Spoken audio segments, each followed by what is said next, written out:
Hi, I'm Colin from ADEY. In this video, I'm going to walk you through the new setup of your new ADEY MagnaCleanse system. We've listened to your feedback, and this video will talk you through some of the updates we've made to help you as installers.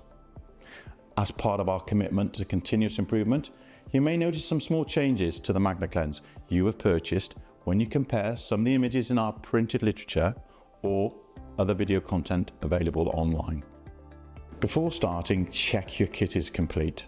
Content should include the hoses, hose connectors, a Viro Clean, and new clean magnets. Here's what we've changed in the new version of the MagnaCleanse. Firstly, the case. We've gone with a new, minimal, robust case with an updated locking mechanism. The most noticeable update on the MagnaCleanse is a change to the link pipe, now situated at the bottom of the unit. This will increase accessibility to the hose connections at the top of the canister during your equipment setup. You'll also notice a directional flow arrow on the link pipe. A drain point has been added as part of the new canister linkage to allow the canister to be drained thoroughly. You will also see improved reliability of the drain cock, now with a new lever arm to give you more control over that cold flush process. Don't forget, you will need system cleaner and inhibitor, as well as your PPE equipment. For the MagnaCleanse process, make sure you isolate the boiler and then you can drain the system down. When you've drained the system down, inspect to make sure your lock shields, your radiator valves are all in good working order. You need to make sure your lock shields are wide open for the MagnaCleanse process. So, in your MagnaCleanse kit, you've got the ADEY blue box. And in the blue box, we've got the adapters that you're going to need to connect to your ADEY filters. In here, we have our HTV bracket, which now enables easy fitting. We have adapters, our 28mm, our 2XP, and on this occasion, we're going to be connecting to a Micro 2, so we will be using our push fit connectors. We've got our HTV bracket now ready to go with our adapters on the end here. The bracket allows us to open and close for the distance. We're now going to push onto the valve bodies and firmly push home. So we've got our MagnaCleanse. We now need to connect it to the filter connection. We're going to push our hoses up to our HTV bracket and pull our cam locks down. We now have that connected. Make sure that our return water is coming up from the heating system back around on our hose with our drain point connected in it, and follow it through into the top chamber here, down the chamber, and you remember we've got the arrow on the link pipe now to help you to make sure you get that flow direction correct. Okay, so we need to add our chemical. We can add MC3 or MC5 into either of the chambers. Okay, so undo the lid, remove, and pour your chemical into the canister. Repressurize the system to 1 bar and put the temperature to approximately 35 degrees. Ensure all your bypasses are isolated for this process. So we've got the boiler back on.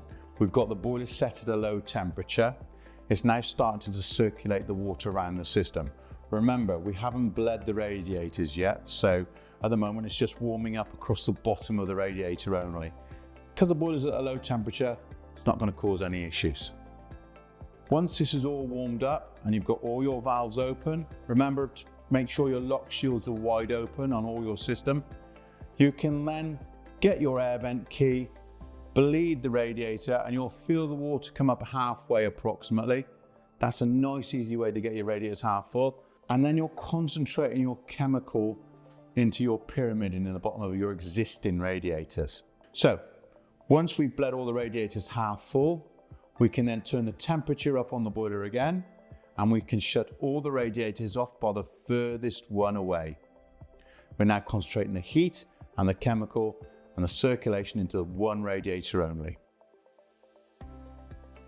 We're ready for the Viro Clean process. This is a really key part of this to help you accelerate the cleaning process. This is the Viro Clean. It goes in your small cordless drill.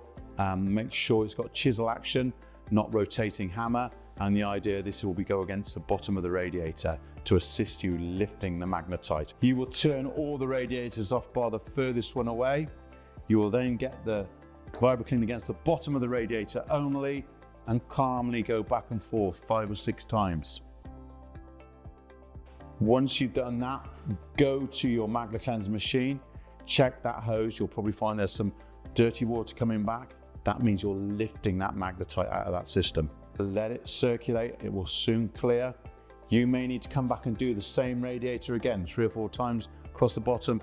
Calmly go back and have a look and see what's going on.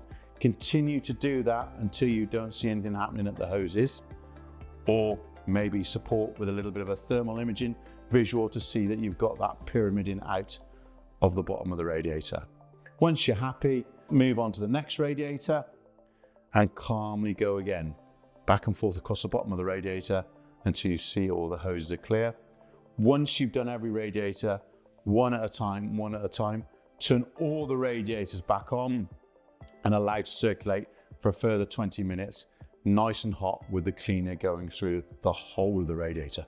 Bleed the radiator, make sure it's all clear of air and allow it to circulate for a further 20 minutes.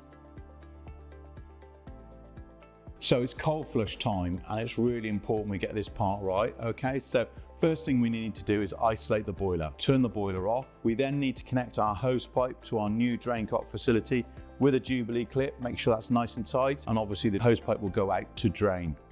We then need to go around all the radiators and turn all of them off bar the furthest one away. And by turning the lever arm valve on now, we can now just take the pressure off the system. Once the pressure's gone from the system and you've only got your one radiator open, the furthest one away, you do need to isolate at the filter connection here, the top valve nearest the boiler, to stop the water from coming back down when you turn your filling loop on. So we're on the cold flush still. Remember, we've isolated our top valve, which is now off, our filling loop in the right position, okay? So when we put our filling loop on now, the water is gonna come in. It can't go down because we've isolated this top valve. So the water will now go up into the boiler, through the heat exchanger, down the flow, and start pushing the water out of the furthest radiator away, and hopefully be coming out of our hose pipe. So we're cold flushing, and remember how important this is? So at the moment, we've got our water mains being forced down to that furthest radiator. That's the only one that's on at the moment. It's removing all that chemical, that non-mag. We need to make sure this water quality is right. So you may be using a turbidity tube and one of our ADEY rapid test sticks, which is available to you. And I think straight away you can see, although that water looks pretty clear, my ADEY rapid test stick has now got a covering on there. Make sure this water quality is right. By adding that under the water here, we can make sure there's no particles. You need to leave this cold flushing. We've got to get this right, guys. Ensure the radiators are all full of clean, fresh water. So we've checked the water quality, each radiator being flushed one at a time. We've checked that water quality with our rapid test stick. Once we've done that, we'll then isolate the filling loop, turn the other valve off, and remove the HTV bracket. We're then ready to add our filter,